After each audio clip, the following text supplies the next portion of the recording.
Breaking news just in. Ukraine's front lines, often stagnant, are now seeing reports that could rewrite the narrative of this conflict.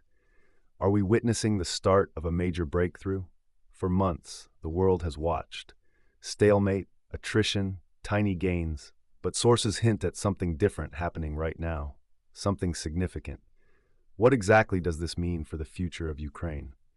Tonight, we're cutting through the fog of war to bring you the most critical, verified updates. We'll analyze what these alleged breakthroughs are, where they're happening, and why they could be game changers. Stay with us, because the details emerging from the battlefield right now are too important to miss. The balance of power, the morale of troops, and the hopes of an entire nation could be hanging in the balance. I've spent the last decade deep diving into geopolitical conflicts, analyzing intelligence reports, and speaking with military experts. My insights aren't simply news grabs, they're built on meticulous research and a network of informed sources.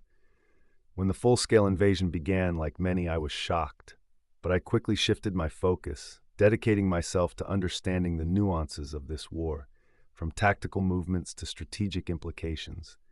My goal has always been to provide objective, clear analysis, cutting through the propaganda and noise. Today's situation demands that commitment more than ever. We're looking at patterns, not just headlines. So when we talk about breakthroughs, understand that this isn't idle speculation. This is an analysis grounded in the best available intelligence, constantly cross-referenced and vetted. Let's get into the specifics. What if these breakthroughs aren't isolated incidents, but rather part of a larger coordinated strategy that's been months in the making? Imagine a multi-pronged assault designed to finally breach Russian defenses. The real twist might not be the gains themselves, but the psychological impact. What does it do to troop morale, both Ukrainian and Russian, when a stalemate is shattered by unexpected successes? And here's the kicker. Some analysts are suggesting these advances are deliberately understated by both sides, for very different reasons. One to maintain operational security, the other to avoid panic. This isn't just about territory, it's about momentum. It's about signaling. And if these reports are accurate, the signal being sent is deafening. Ukraine is not just holding, it's pushing back, potentially harder than before. Let's start with the Kherson region, where initial reports indicate significant localized gains. For months, this area was a key defensive line. The problem? Entrenched Russian forces in heavily mined terrain. The solution, it appears, involves a combination of enhanced long-range artillery strikes targeting supply lines and the deployment of elite Ukrainian assault units, trained specifically for breaching complex defenses. These units, often equipped with Western gear, are using tactics focused on speed and surprise, bypassing strong points rather than direct frontal assaults. This is a departure from earlier, more attritional methods. The direct result? Several key villages, previously under Russian control, are now reportedly liberated. This isn't just symbolic, it pushes Russian artillery further back, easing pressure on civilian areas. Furthermore, these gains threaten to unhinge Russian logistics in the southern sector. Any disruption to supply routes here has a ripple effect across the entire southern front. The challenge now is consolidating these gains against potential Russian counterattacks, which are almost certainly being prepared. This requires rapid fortification and resupply. But the very fact that these gains are being made, even in the teeth of strong defenses, suggests a level of tactical sophistication and material support that Ukraine didn't have a year ago. This also impacts Russian command and control. Losing ground forces them to allocate resources, potentially weakening other sectors. It's a game of chess, and a pawn just moves significantly. Moving to the Zaporizhzhia front, whispers of significant advancements here are even more intriguing. This is a critical axis for Ukraine, aiming to cut the land bridge to Crimea. The problem here has been Russia's multi-layered defensive lines, minefields, anti-tank ditches, and fortified positions, often referred to as the Surovikin line, an almost impenetrable barrier. However, intelligence reports suggest new tactics combining engineering breaches with coordinated drone swarms. These aren't just scouting drones, they're assault drones overwhelming defenses. One particular area, south of Orikhiv, is seeing concentrated efforts, with unconfirmed reports of Ukrainian forces pushing several kilometers into Russian territory. This isn't a single thrust, but a series of probing attacks designed to identify weak points and then exploit them with speed. It's methodical, patient, and now seemingly yielding results. If these gains hold and expand, it puts immense pressure on the land bridge to Crimea, Russia's key strategic objective. Imagine the logistical nightmare for Moscow if that supply line is truly threatened. The implications could be huge, potentially disrupting the entire Russian southern grouping and forcing a major tactical recalculation from the Kremlin. This is high-stakes warfare. However, we must also acknowledge the cost. Breaching such defenses comes at a significant human toll. These are hard-won battles, paid for in blood and sacrifice.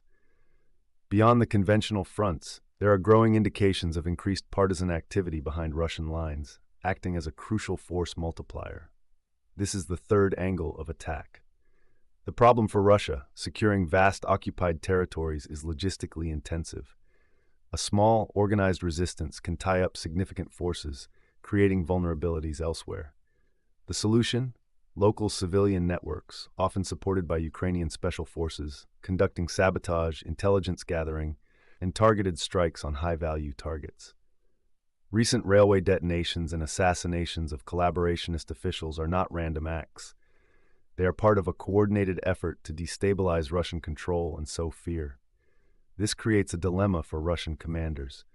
Do they divert troops from the front to secure rear areas, or risk continued disruption and casualties? The psychological toll on occupying forces is immense. Always looking over their shoulder, never truly safe. This erodes morale from within. And crucially, this partisan activity provides invaluable real-time intelligence on Russian troop movements, fortifications, and vulnerabilities to Ukrainian main forces. These covert operations are the unsung heroes of potential breakthroughs, constantly chipping away at the enemy's strength, sometimes in ways more impactful than direct combat. The fourth major factor contributing to these potential breakthroughs is the sustained, high-quality Western military aid, finally reaching peak effectiveness. The initial problem was integration, new systems, different training, varying logistics. It took time to build a cohesive fighting force capable of using this advanced equipment properly. Now, after months of extensive training, Ukrainian units are demonstrating proficiency with Leopard tanks, Bradley IFVs, and advanced air defense systems like Patriots. The learning curve has been overcome. This translates directly to battlefield superiority in specific sectors. Modern armor, combined with robust air coverage, allows for more aggressive maneuver warfare than before. For example, the deep penetration capabilities of long-range artillery, another form of Western aid, are disrupting Russian command posts and ammunition depots far behind the lines, weakening their ability to respond. The sheer quantity and quality of this aid means Ukraine can sustain offensive operations longer and with greater firepower, something they desperately needed to break Russian lines. And it's not just big systems. Things like night vision optics, secure communications, and advanced medical kits significantly boost individual soldier effectiveness and survivability. This confluence of superior equipment and well-trained personnel creates an opportunity for breakthroughs that wasn't possible at any other point in the war. Finally, the declining morale and capability of Russian forces themselves present a critical opening. This internal weakness is a fifth crucial factor influencing current events. The problem for Russia: continuous rotations of poorly trained conscripts, high casualty rates, and stretched logistical chains are taking their toll. Troops are exhausted and disillusioned. Reports of insubordination, friendly fire incidents, and desertions are increasing. This isn't just anecdotal. It's indicated in intercepted communications and intelligence leaks. The solution, from Ukraine's perspective, is to exploit these fragilities. A focused push can often cause a brittle defense to collapse entirely, especially if supported by artillery and air superiority. When a unit's morale breaks, it no longer fights effectively. Small retreats can turn into full-blown routs, creating gaps that even a weaker attacking force can exploit. Ukrainian forces are also employing psychological operations, broadcasting messages to Russian troops encouraging surrender and highlighting their perilous situation. This isn't about cruelty. It's about diminishing the enemy's will to fight. Every surrendered soldier saves Ukrainian lives and further weakens the Russian lines. The overall picture is one of asymmetric attrition. While Russia has more bodies, Ukraine has gained a qualitative edge in motivation, training, and equipment, allowing them to punch above their weight. The impact of this declining Russian morale cannot be overstated. It makes every defensive position a potential breaking point, transforming stalemate into opportunity. These internal weaknesses, often unseen by the public, are as crucial as any tank or artillery piece in shifting the front lines. They're the silent enablers of breakthrough.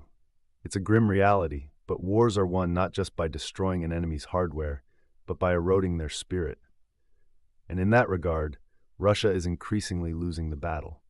This combination of factors, localized gains, combined arms tactics, partisan activity, sustained Western aid, and declining enemy morale, is creating the conditions for potential breakthroughs we're now seeing. So, what started as whispers of activity is coalescing into something genuinely significant. We've seen potential localized breakthroughs in Kherson, strategic pushes in Zaporizhzhia, and relentless pressure from partisans. These aren't isolated incidents.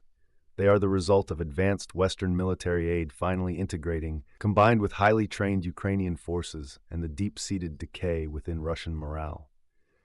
The transformation we are witnessing is a pivot from attritional warfare to potentially more dynamic, maneuver-oriented operations by Ukraine. While these are not yet war-ending advances, they are absolutely momentum-shifting.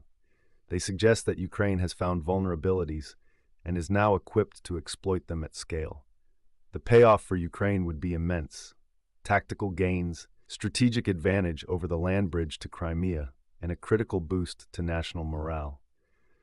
For Russia, it means the uncomfortable reality that their fortified lines are not impenetrable, and their war effort is bleeding not just material, but also morale and strategic ground. The world watches to see if these initial breakthroughs can be sustained and expanded, potentially leading to a broader campaign that fundamentally alters the war's trajectory. This is a pivotal moment, demanding continued vigilance and clear-eyed analysis. The next few weeks will be crucial in determining the true impact of these emerging reports. But for now, the message is clear.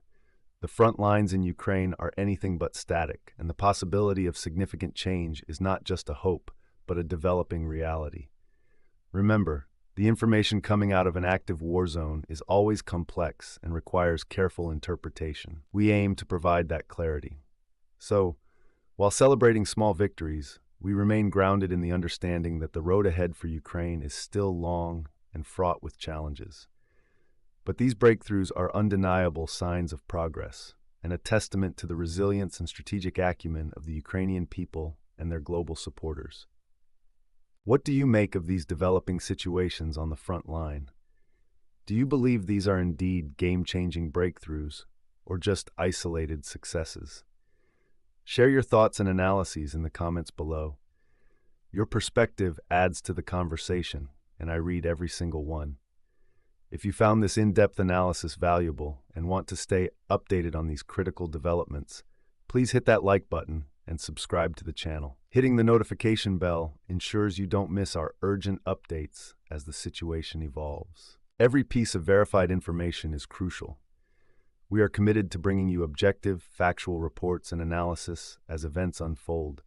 Trustworthy information is more vital than ever. Next, you might want to watch our deep dive into the political ramifications of these potential gains and how they could influence international diplomacy. Click here to watch that now. Thank you for joining us for this urgent update. Stay safe, stay informed, and we'll see you in the next analysis.